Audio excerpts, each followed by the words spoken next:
Hello, welcome to my channel. Today I did a hydrangea blossom in ink and watercolor. That's watercolor pencil. I started off with a pencil sketch and I went over my pencil lines with a micron waterfast pen, and then I erased the pencil underneath, which gave me a clear design to which I added watercolor pencil. So that's 3 stages. I thought it looked a little bare and could use a frame.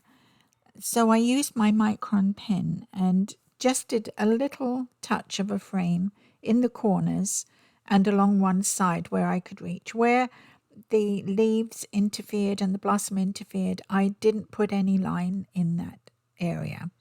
So it's a broken line.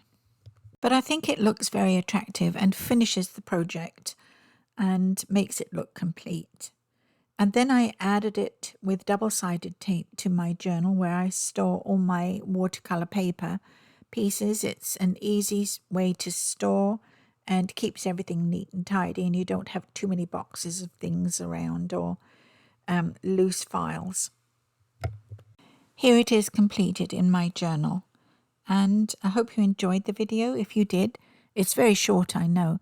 Please take the time to give me a like and a thumbs up. And subscribe if you can. And thank you very much to everyone who's already done that.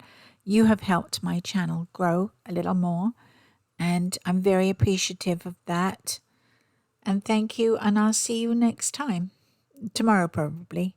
I'm not sure with what, but I'll think of something. Bye for now.